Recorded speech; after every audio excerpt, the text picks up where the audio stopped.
Le roué, occupé de l'établissement de ces bâtards, qu'il agrandit souhait de jour en jour, avouait marier deux de ses filles à deux princes du sang. Madame la princesse de Conti, seule fille du roué, et de madame de la Vallière, étouée veuve sans enfant. L'autre, fille aînée du roué et de madame de Montespan, avouait épouser monsieur le duc. Il y avouait longtemps que madame de Maintenon, encore plus que le roué, ne songeaient qu'à les élever de plus en plus, et que tous deux vouloient marier mademoiselle de Blois, seconde fille du roué et de madame de Montespan, à monsieur le duc de Chartres. C'était le propre et l'unique neveu du roué, et fort au-dessus des princes du sang, par son rang de petit-fils de France, et par la cour que tenouait monsieur. Le mariage des deux princes du sang, dont je viens de parler, avouait scandaliser tout le monde. Le roué ne l'ignorait pas, et il jugeait par là de l'effet d'un mariage sans proportion plus éclatant. Il y avouait déjà 4 ans qu'il le roulouait dans son esprit, et qu'il en avouait pris les premières mesures. Elles étaient d'autant plus difficiles que monsieur était infiniment attaché à tout ce qui était de sa grandeur, et que madame était d'une nation qui abhorrait la bâtardise et les mésalliances, et d'un caractère à n'oser se promettre de lui faire jamais goûter ce mariage. Pour vaincre tant d'obstacles, le roué s'adressa à monsieur le Grand, qui était de tout temps dans sa familiarité, pour gagner le chevalier de Lorraine, son frère, qui de tout temps aussi gouvernait monsieur. Sa figure avouait été charmante. Le goût de monsieur n'était pas celui des femmes, et il ne s'en cachait même pas. Ce même goût lui avouait donné le chevalier de Lorraine pour maître, et il le demeura toute sa vie.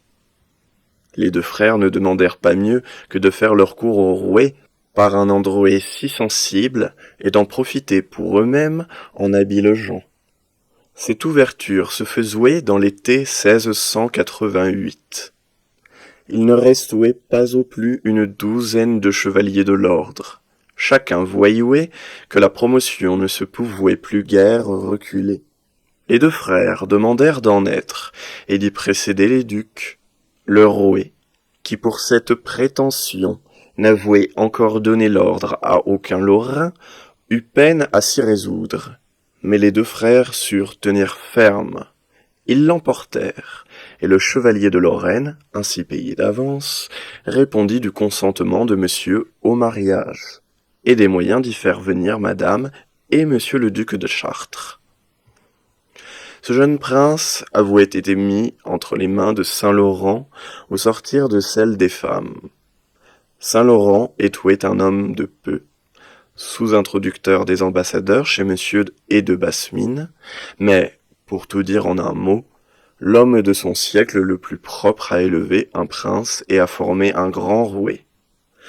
Sa bassesse l'empêcha d'avouer un titre pour cette éducation. Son extrême mérite l'en fit laisser seul maître. Et quand la bienséance exigea que le prince eût un gouverneur, ce gouverneur ne le fut qu'en apparence, et Saint-Laurent, toujours dans la même confiance, et dans la même autorité. Il était ami du curé de Saint-Eustache, et lui-même grand homme de bien. Ce curé avouait un valet qui s'appelait Dubois, et qui l'ayant été du sieur, qui avouait été docteur de l'archevêque de Reims le Tellier.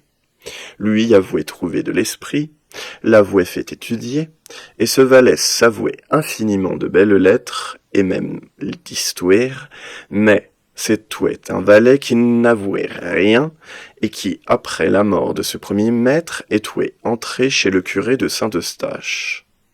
Ce curé, content de ce valet pour qu'il ne pouvait rien faire, le donna à Saint-Laurent, dans l'espérance qu'il pourrait mieux pour lui. Saint-Laurent s'en accommoda, et peu à peu s'en servit pour l'écritoire d'études de monsieur le duc de Chartres. De là, voulant s'en servir à mieux, il lui fit prendre le petit collet pour le décrasser, et de cette sorte l'introduisit à l'étude du prince pour lui aider à préparer ses leçons, à écrire ses thèmes, à le soulager lui-même, à chercher les mots dans le dictionnaire. Je l'ai vu 1000 fois dans ses commencements, lorsque j'allouais jouer avec monsieur de Chartres.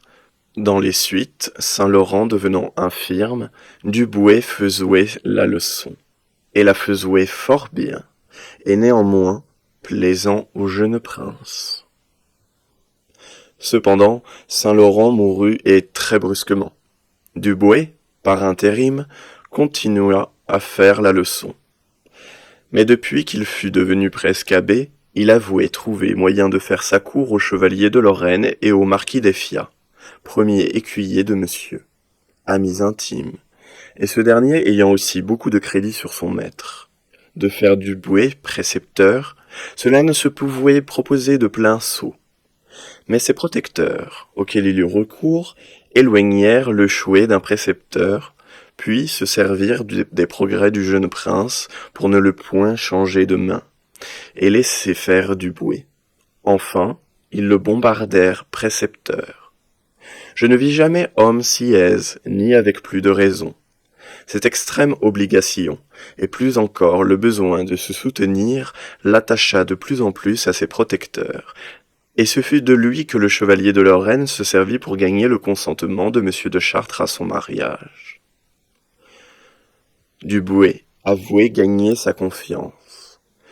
Il lui fut aisé en cet âge et avec ce peu de connaissance et d'expérience de lui faire peur du roué et de monsieur et, d'un autre côté, de lui faire voir les cieux ouverts.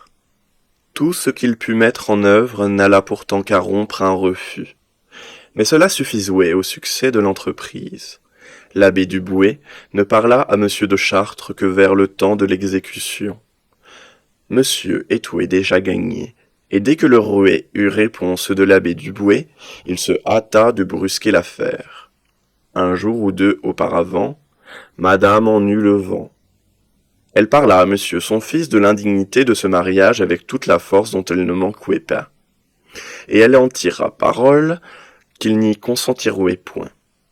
Ainsi, faiblesse envers son précepteur, faiblesse envers sa mère, aversion d'une part, crainte de l'autre, et grand embarras de tous côtés.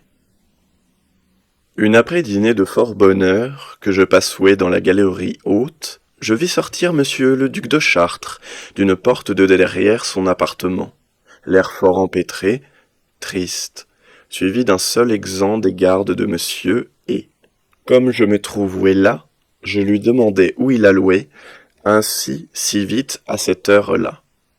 Il me répondit d'un air brusque et chagrin qu'il allouait chez le rouet, qu'il avouait envoyer quérir. Je ne jugeai pas à propos de l'accompagner, et, me tournant à mon gouverneur, je lui dis que je conjecturais quelque chose du mariage et qu'il allouait éclater. Il m'en avouait depuis quelques jours transpirer quelque chose, et comme je jugeais bien que les scènes se rouaient fortes, la curiosité me rendit fort attentif et assidu. Monsieur de Chartres trouva le rouet seul avec monsieur dans son cabinet, où le jeune prince ne s'avouait pas devoir trouver monsieur son père. Le rouet fit des amitiés à monsieur de Chartres, lui dit qu'il voulut prendre soin de son établissement, que la guerre allumée de tous côtés lui ôtait des princesses qui auraient pu le convenir, que, de princesses du sang, il n'y en avouait point de son âge, qu'il ne lui pouvait mieux témoigner sa tendresse qu'en lui offrant sa fille dont les deux sœurs avouaient épouser de princes du sang, que cela joindrait en lui la qualité de gendre à celle de neveu, mais que, quelque passion qu'il eût de ce mariage, il ne le voulut point contraindre et lui laissait là-dessus toute liberté. Ce propos, prononcé avec cette majesté effrayante si naturelle au rouet, à un prince timide dépourvu de réponse, le mit hors de mesure. Il crut se tirer d'un pas si glissant en se rejetant sur monsieur et madame, et répondit en balbutiant que le rouet étouait le maître, mais que sa volonté dépendait de la leur. « Cela est bien à vous, répondit le rouet, mais dès que vous y consentez, Votre père et votre mère ne s'y opposeront pas. Et se tournant à monsieur, est-il pas vrai, mon frère? Monsieur consentit, comme il l'avouait déjà fait seul, avec le roué, qui tout de suite dit qu'il n'était donc plus question que de madame, et qui sur-le-champ l'envoya chercher. Et cependant se mit à causer avec monsieur, qui tous deux ne firent pas semblant de s'apercevoir du trouble et de l'abattement de monsieur de Chartres. Madame arriva, à qui d'entrée le roué dit qu'il comptait bien qu'elle ne voudrait pas s'opposer à une affaire que monsieur désirait, et que monsieur de Chartres y consentait, que c'était son mariage avec mademoiselle de Blois, qu'il avouait qu'il désirait avec passion, et ajouta courtement les mêmes choses qu'il venait de dire à monsieur le duc de Chartres, le tout d'un air imposant, mais, comme hors de doute que madame put n'en pas être ravie, quoique plus que certain du contraire. Madame, qui avouait compter sur le refus dont monsieur son fils lui avouait donné parole, qu'il lui avouait même tenu, autant qu'il avouait pu par sa réponse si embarrassée et si conditionnelle, se trouva prise et muette. Elle lança 2 regards furieux à monsieur et à monsieur de Chartres, dit que, puisqu'il le vouloit bien, elle n'avouait rien à y dire, fit une courte révérence et s'en alla chez elle. Monsieur son fils les suivit incontinent, auquel, sans donner le moment de lui dire comment la chose s'était passée, elle chanta Pouille avec un torrent de larmes et le chassa de chez elle. Un peu après, monsieur, sortant de chez le roué, entra chez elle, et excepté qu'elle ne l'en chassa pas comme son fils, elle ne le ménagea pas davantage, tellement qu'il sortit de chez elle très confus, sans avoir eu le loisir de lui dire un seul mot. Toute cette scène était finie sur les 4 heures de l'après-dîner, et le soir il y avouait appartement, ce qui arrivait l'hiver 3 fois la semaine, les 3 autres jours comédie, et le dimanche rien. Ce qu'on appelle louer appartement est louer le concours de toute la cour, depuis 7 heures du soir jusqu'à 10 que le rouet se mettait à table. Dans le grand appartement, depuis un des salons du bout de la grande galerie jusque vers la tribune de la chapelle. D'abord, il y avouait une musique, puis des tables par toutes les pièces, toutes prêtes pour toutes sortes de jeux. Un lansquenet où monseigneur et monsieur jouaient toujours. Un billard, en un mot, liberté entière de faire des parties avec qui on voulait, et de demander des tables si elles se trouvaient toutes remplies. Au-delà du billard, il y avait une pièce destinée au rafraîchissement et tout parfaitement éclairé. Au commencement que cela fut établi, le roué y allouait et y jouait quelque temps, mais dès lors qu'il y avouait longtemps qu'il n'y allouait plus, mais il vouloit qu'on y fût assidu, et chacun s'empressait à lui plaire. Lui, cependant, passait les soirées chez madame de Maintenon, à travailler avec différents ministres les uns après les autres. Fort peu après la musique finie, le roué envoya chercher à l'appartement monseigneur et monsieur, qui jouaient déjà au lansquenet. Madame, qui à peine regardait une partie d'ombre auprès de laquelle elle s'était mise, monsieur de Chartres, qui jouait fort tristement aux échecs, et mademoiselle de Blois, qui à peine avouait commencer à paraître dans le monde, qui ce soir-là était extraordinairement parée, et qui pourtant ne s'avouait et ne se doutait même de rien, si bien que, naturellement fort timide et craignant horriblement le roué, elle se crut mandée pour essuyer quelque réprimande, et était si tremblante que madame de Maintenon la prit sur ses genoux où elle la tint toujours, la pouvant à peine rassurer. À ce bruit de ces personnes royales mandées chez madame de Maintenon et mademoiselle de Blois avec elle, le bruit du mariage éclata à l'appartement, en même temps que le roué le déclara dans ce particulier. Il ne dura que quelques moments, et les mêmes personnes revinrent à l'appartement, où cette déclaration fut rendue publique. J'arrivais dans ces premiers instants. Je trouvais le monde par peloton, et un grand étonnement régnait sur tous les visages. J'en appris bientôt la cause qui ne me surprit pas, par la rencontre que j'avouais faite au commencement de l'après-dîner. Madame se promenait dans la galerie avec Châteautier, sa favorite et digne de l'être.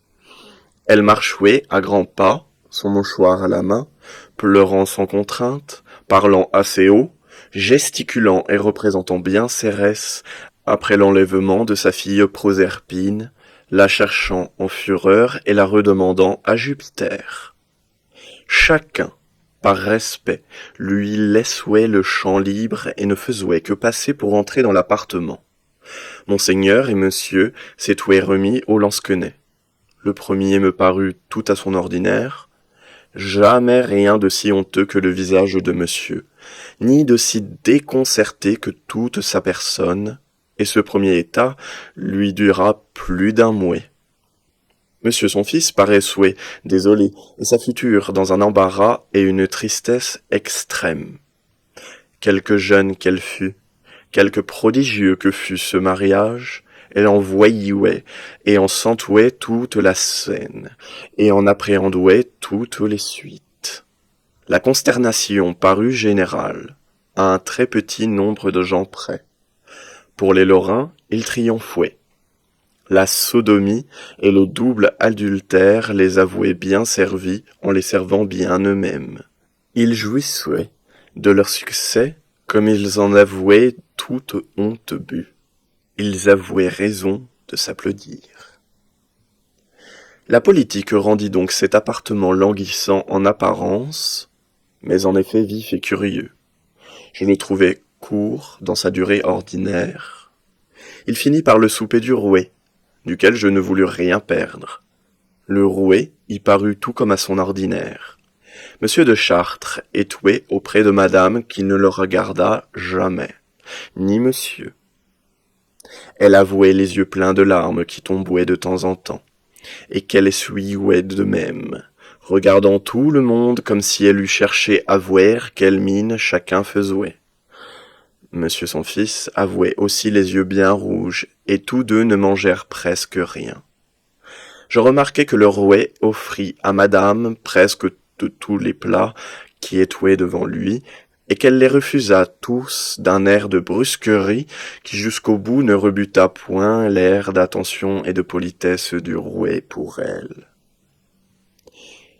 Il fut encore fort remarqué qu'au sortir de la table et à la fin de ce cercle debout d'un moment dans la chambre du rouet, il fit à madame une révérence très marquée et basse, pendant laquelle elle fit une pirouette si juste que le rouet, en se relevant, ne trouva plus que son dos, et avançait d'un pas vers la porte.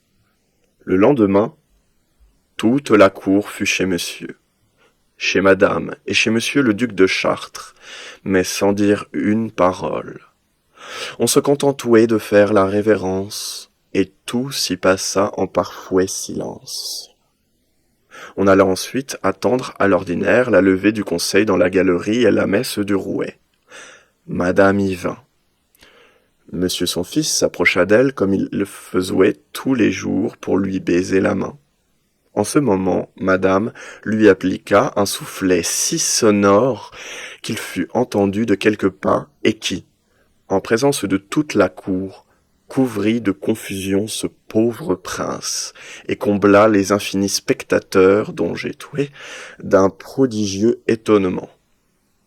Ce même jour, l'immense dot fut déclarée, et le jour suivant, le rouet alla rendre visite à monsieur et à madame, qui se passa fort tristement, et depuis on ne songea plus qu'aux préparatifs de la noce.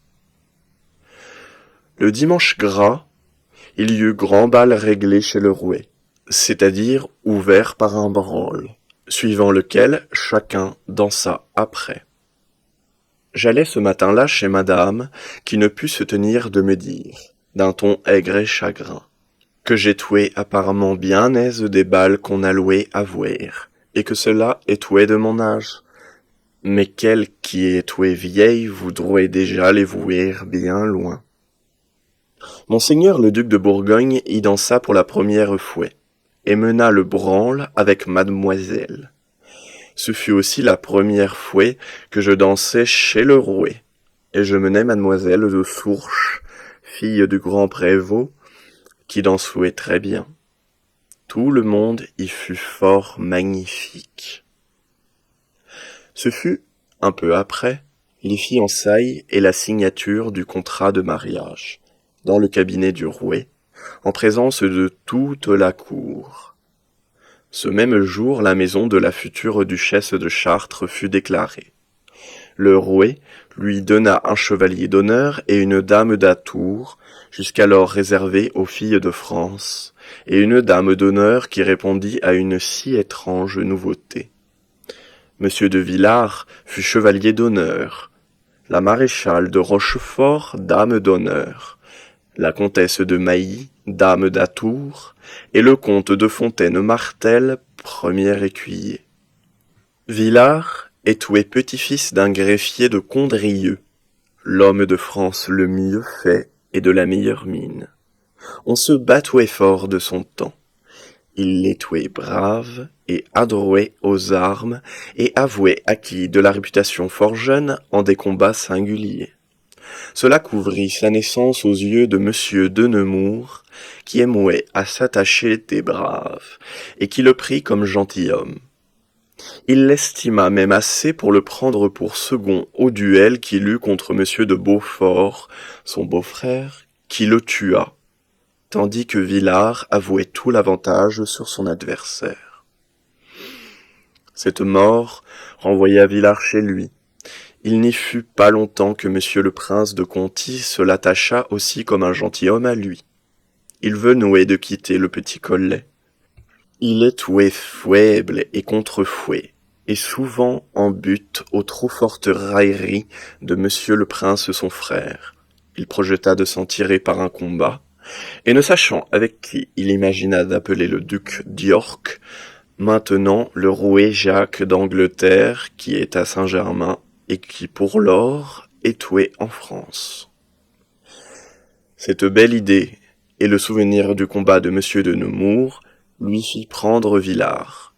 Il ne put tenir son projet si caché qu'il ne fut découvert, et aussitôt rompu par la honte qui lui en fut faite, n'ayant jamais eu la plus petite chose à démêler avec le duc d'York. Dans les suites, il prit confiance en Villars, alors que le cardinal Mazarin songea à lui donner sa nièce.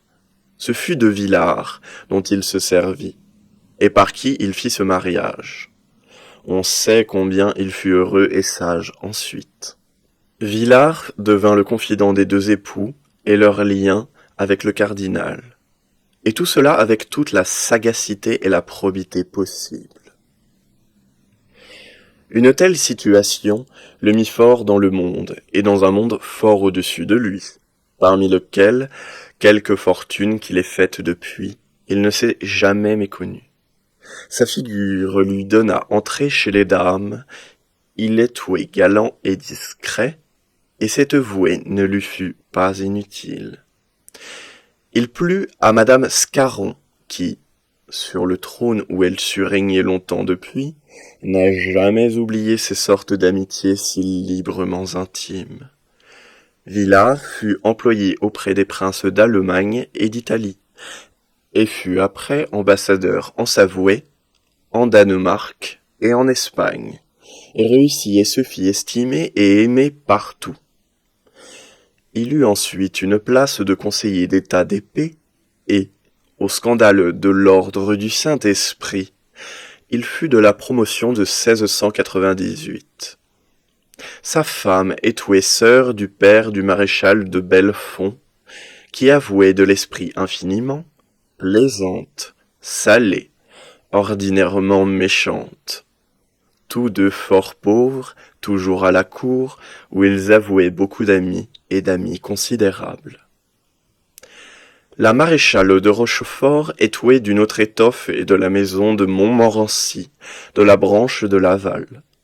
Son père, second fils du maréchal de Bois-Dauphin, avec très peu de biens, épousa pour sa bonne mine la marquise de Coislin, veuve du colonel général des Suisses et mère du duc et du chevalier de Coislin et de l'évêque d'Orléans, premier aumônier du Rouet. Elle est Touet, fille aînée du chancelier Séguier, et sœur aînée de la duchesse de Verneuil, mère en premières noces du duc de Sully et de la duchesse de Lude.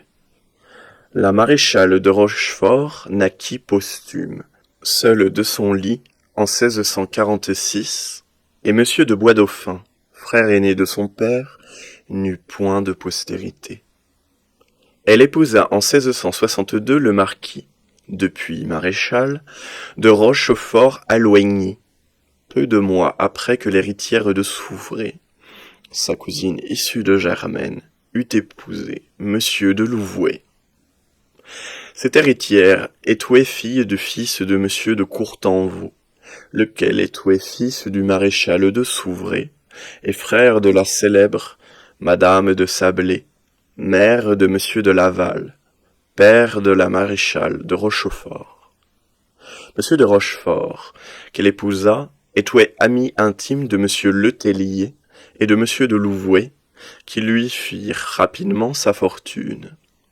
Il mourut capitaine des gardes du corps, gouverneur de Lorraine, et désigné général d'armée en allant en prendre le commandement au printemps 1676. Il n'y avouait pas un an qu'il étouait maréchal de France de la promotion qui suivit la mort de monsieur de Turenne. Cette même protection avouait fait sa femme dame du palais de la reine. Elle étouait belle, encore plus piquante, toute faite pour la cour, pour les galanteries, pour les intrigues, l'esprit du monde à force d'en être, peu ou point d'ailleurs, et toute la bassesse nécessaire pour être de tout, et en quelque sorte que ce fût. Monsieur de Louvouet la trouva fort à son gré, et elle s'accommoda fort de sa bourse et de figurer par cette intimité. Lorsque le Rouet eut et changea de maîtresse, elle fut toujours leur meilleure amie. Et quand il y a avec madame de Soubise, c'est toué chez la maréchale qu'elle a loué, et chez qui elle attendouait bon temps à porte fermée, qui la menouait par des détours chez le Rouet. La maréchale elle-même me l'a conté, et comme quoi elle fut un jour embarrassée de se défaire du monde que madame de Soubise trouva chez elle, qui n'avouait pas eu le temps de l'avertir, et comme elle mourouait de peur que Bontemps ne s'en retournât, et que le rendez-vous ne manquât, s'il la révouait avant qu'elle se fût défaite de sa compagnie. Elle fut donc amie de mesdames de Lavallière, de Montespan et de Soubise, et surtout de la dernière, jusqu'au temps où j'ai connu la maréchale, et le sont toujours demeurées intimement. Elle le devint, après, de madame de Maintenon, qu'elle avouait connue chez madame de Montespan, et à qui elle s'attacha à mesure qu'elle vit arriver et croître sa faveur. Elle étouait telle au mariage de monseigneur que le Rouet n'eut pas honte de la faire dame d'atour de la nouvelle dauphine. Mais n'osant aussi l'y mettre en plein, il ne put trouver mieux que la maréchale de Rochefort pour y être en premier, et pour s'accommoder d'une compagne si étrangement inégale, et avouer cependant pour elle toutes les déférences que sa faveur exigeait. Elle y remplit parfaitement les espérances qu'on en avouait conçues, et sut néanmoins avec cela se concilier l'amitié et la confiance de madame la dauphine jusqu'à sa mort, quoiqu'elle ne pût souffrir madame de Maintenon, ni madame de Maintenon cette pauvre princesse. Une femme si connue du Rouet, et si fort à toute main, étouait son vrai fait pour mettre auprès de madame la duchesse de Chartres, qui entrouait si fort de traverse dans une famille tellement au-dessus d'elle, et avec une belle-mère outrée, et qui n'étouait pas femme à contraindre ses mépris. Si une maréchale de France est de cette qualité, avoué surprit le monde dans la place de dame d'Atour de madame la Dauphine, ce fut bien un autre étonnement de la voir dame d'honneur d'une bâtarde, petite fille de France. Aussi se fit-elle prier avec cette pointe de gloire qui lui prenouait quelquefois, mais qui pliait le moment d'après. Elle était fort tombée par la mort de monsieur de Louvois, quoique monsieur de Barbézieux eut pour elle les mêmes égards qu'avouait eu son père. Tout ce qu'elle gagna à ce premier refus fut une promesse d'être dame d'Atour lorsqu'on marierouait monseigneur le duc de Bourgogne. Madame de Mailly étouait une demoiselle du Poitou, qui n'avouait pas de chose, fille de Saint-Hermine, cousin issu de Germain, de madame de Maintenon. Elle l'avouait fait venir de sa province demeurer chez elle à Versailles, et l'avouait marié, moitié gré, moitié force, au comte de Mailly, second fils du marquis et de la marquise de Mailly, héritier de Montcavrel, qui, marié avec peu de biens, était venu à bout avec l'âge, à force d'héritage et de procès, d'avoir ce beau marquisat de Nesle, de bâtir l'hôtel de Mailly, vis-à-vis le pont royal, et de faire une très puissante maison. Le marquis de Nesle, leur fils aîné, avouait épouser, malgré eux, la dernière de l'illustre maison de Coligny. Il était mort devant Philippsbourg en 1688, maréchal de Caen, et n'avouait laissé qu'un fils et une fille. C'était à ce fils que les marquis et marquises de Mailly voulaient laisser leurs grands biens.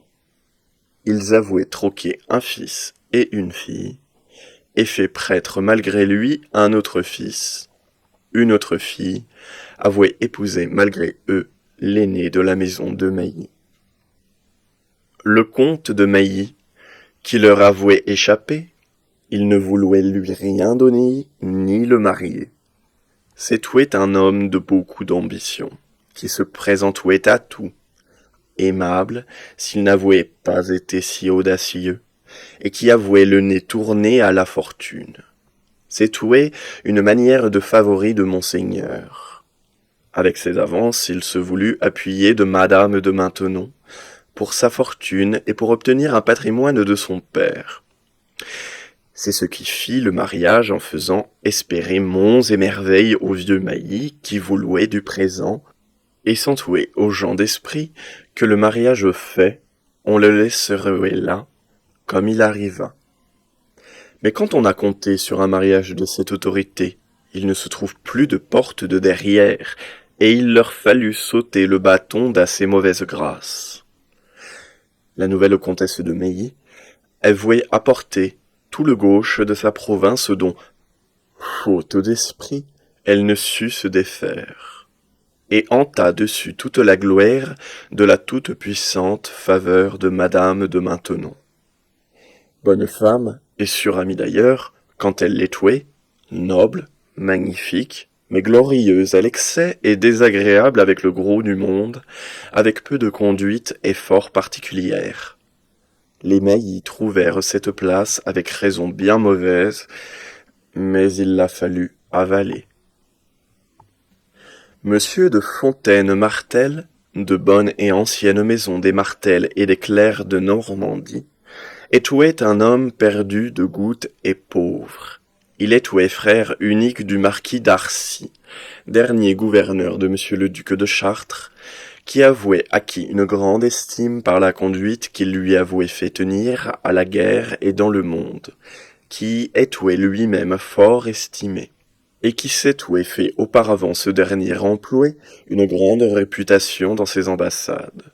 Il était chevalier de l'ordre et conseiller d'état d'épée, et mourut des fatigues de l'armée et de son emploi, sans avoir été marié au printemps de 1694 à Valenciennes. Ce fut à cette qualité de frère de monsieur d'Arcy que la charge fut donnée. Sa femme était fille posthume de monsieur de Bordeaux, mort ambassadeur de France en Angleterre, et de madame de Bordeaux, qui, pour une bourgeoise, était extrêmement du monde et amie intime de beaucoup d'hommes et de femmes distingués. Elle avouait était belle et galante. Elle en avouait conserver le goût dans sa vieillesse, qui lui avouait conserver aussi des amis considérables. Elle avouait élever sa fille unique dans les mêmes mœurs, l'une et l'autre avouaient de l'esprit et du manège. Madame de Fontaine-Martel s'était ainsi trouvée naturellement du grand monde. Elle était fort de la cour de monsieur. La place de confiance que monsieur Darcy, son beau-frère, y remplit si dignement, lui donna de la considération, et tout cela ensemble leur valut cette lucrative charge. Le lundi gras, toute la ruelle noce et les époux superbement parés se rendirent un peu avant midi dans le cabinet du rouet, et de là à la chapelle. Elle était rangée à l'ordinaire comme pour la messe du rouet, excepté qu'entre son prie-dieu et l'autel étaient 2 carreaux pour les mariés, qui tournoient le dos au rouet. Le cardinal de Bouillon, tout revêtu, y arriva en même temps de la sacristie, les maria et dit la messe. Le poêle fut tenu par le grand maître et par le maître des cérémonies, Blainville et Cinctot. De la chapelle, on alla tout de suite se mettre à table. Elle était en fer à cheval.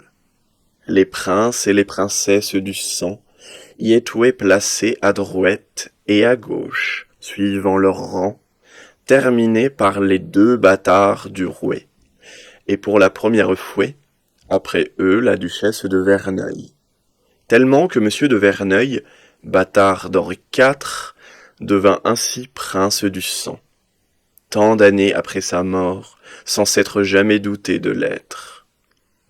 Le duc d'Uzès le trouva si plaisant qu'il se mit à marcher devant elle, criant tant qu'il pouvait « Place, place à madame Charlotte Séguier !» Aucune duchesse ne fit sa cour à ce dîner que la duchesse de Sully et la duchesse de Ludet, fille et belle-fille de madame de Verneuil, ce que toutes les autres trouvèrent si mauvais qu'elles n'osèrent plus y retourner.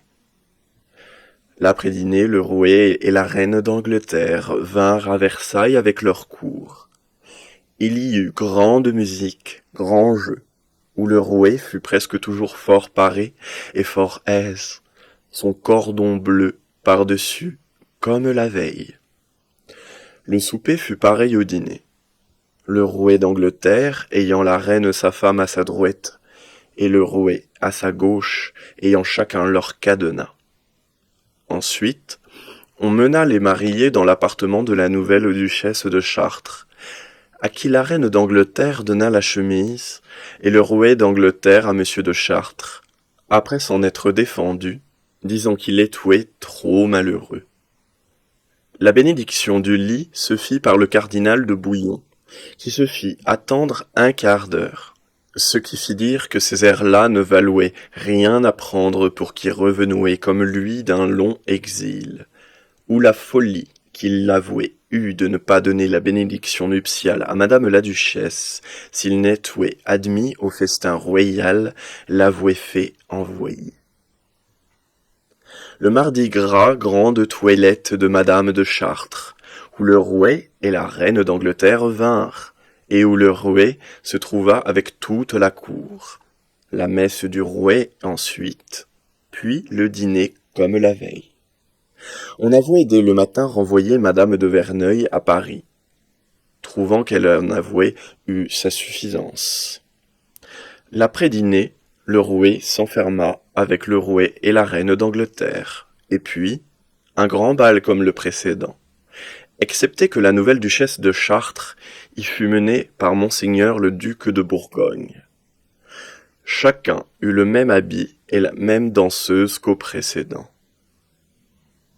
Je ne puis passer sous silence une aventure fort ridicule qui arriva au même homme à tous les deux. C'était le fils de Montbron, qui n'était pas fait pour danser chez le rouet, non plus que son père pour être chevalier de l'ordre, qui le fut pourtant en 1688, et qui est tué gouverneur de Cambrai, lieutenant général, et seul lieutenant général de Flandre, sous un nom qu'il ne put jamais prouver être le sien. Ce jeune homme, qui n'avouait encore que peu ou point paru à la cour, menouait mademoiselle de Mareuil, fille de la dame d'honneur de madame la duchesse, les bâtards de cette grande maison des Mareuil, et qui, non plus que lui, ne devrait pas être admise à cet honneur. On lui avouait demandé s'il dansait bien, et il avouait répondu avec une confiance qui donna envie de trouver qu'il dansait mal. On eut contentement. Dès la première référence, il se déconcerta. Plus de cadence dès les premiers pas. Il crut la rattraper et couvrit son défaut par des airs penchés et un haut port de bras. Ce ne fut qu'un ridicule de plus qui excita, une risée qui en vint aux éclats, et qui, malgré le respect de la présence du roué, qui avouait peine à s'empêcher de rire, dégénéra enfin en véritable huée. Le lendemain, au lieu de s'enfuir ou de se taire, il s'excusa sur la présence du roué qui l'avouait étourdi et promit merveille pour le bal qui devait suivre. Il les tuait de mes amis, et j'en souffrais. Je leur aurais même averti si le sort tout différent que j'avouais eu ne m'eût fait craindre que mon avis n'eût pas de grâce. Dès qu'au second bal on le vit pris à danser, voilà les uns en pied, les plus reculés à l'escalade, et la huée si forte qu'elle fut poussée au battement de mains. Chacun, et le roué même, riait de tout son cœur, et la plupart en éclats, en telle sorte que je ne croyais pas que personne n'ait jamais rien essuyé de semblable. Aussi disparut-il incontinent après, et ne se remontra-t-il de longtemps. Il eut depuis le régiment dauphin infanterie, et mourut tôt après sans avoir été marié. Il avouait beaucoup d'honneur et de valeur, et ce fut dommage. Ce fut le dernier de ces faux hantés sur Montbron, c'est-à-dire son père qui lui survécut.